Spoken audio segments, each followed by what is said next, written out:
j'entendais dire « Tout notre avenir dépend de l'éducation, et l'éducation dépend du dessin, car rien ne nous fait connaître une nature et un caractère d'enfant mieux que le dessin. Et comment enseigner avec fruit si l'on ne connaît d'abord l'enfant?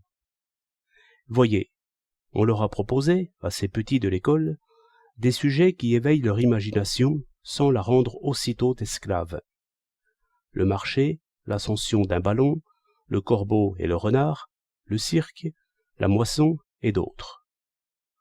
Le choix qu'ils font révèle déjà quelque chose de leurs aptitudes naturelles. Mais, dans l'exécution, quelle différence et quelle variété! Naturellement, c'est lourd, c'est maladroit. J'accorde même qu'au point de vue plastique, c'est laid. Mais quelle force expressive, quelle spontanéité dans le sentiment, quelle révélation dans le trait. La foi est rare et précieuse. Je ne voudrais pas l'enlever à ceux qui l'ont, mais ici l'effort me semble si mal dirigé qu'il faut que je contredise. Je vois bien que ces dessins libres peuvent instruire le maître, mais l'école a aussi pour fin d'instruire les enfants. Vous dites que, pour instruire, il faut connaître ceux qu'on instruit. Je ne sais. Il est peut-être plus important de bien connaître ce qu'on enseigne. Quant à la nature de l'enfant, qui est inscrite toute en ses naïfs dessins, par ses traits appuyés, par ses mouvements gauches, par ses gribouillages passionnés, je crois qu'elle défie votre jugement et tout jugement. Je vois même de l'indiscrétion dans ce regard de psychologue, qui cherche quelque chose à deviner, à louer, à blâmer, en cette nature où tout serait mauvais par l'ignorance, la confusion, la timidité, l'enchaînement de soi, la fureur, la tristesse, mais où tout serait bon, oui, tout, par science, culture, gymnastique, possession de soi, délivrance. Et, comme je suis assuré que les humanités sont bonnes pour tous, ma foi je les développerai pour tous, et de mon mieux.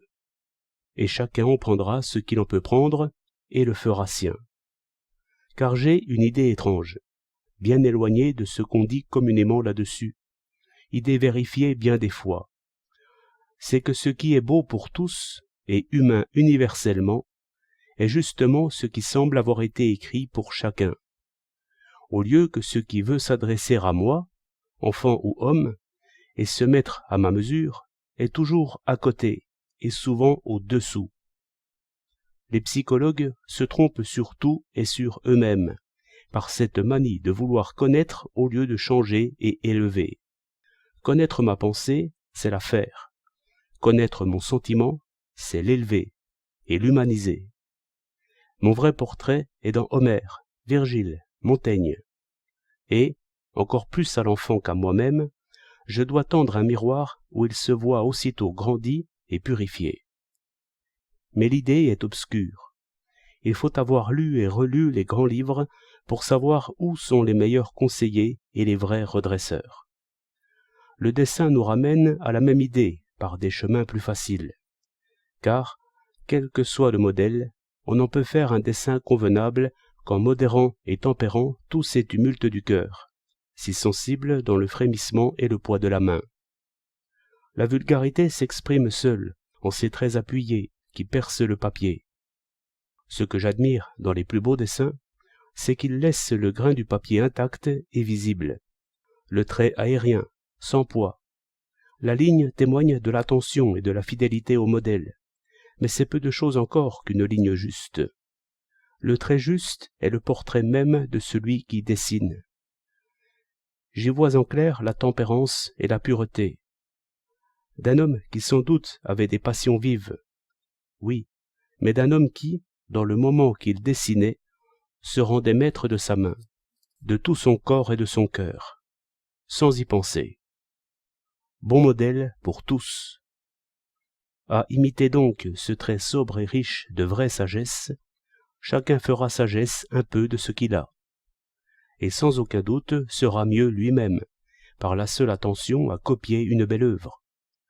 Au lieu qu'à vouloir s'exprimer lui-même sans secours, il se déforme et grimace. Conduit, non conduisant. Esclave, comme sont et restent tant d'autres. par ce qu'ils n'ont point voulu imiter.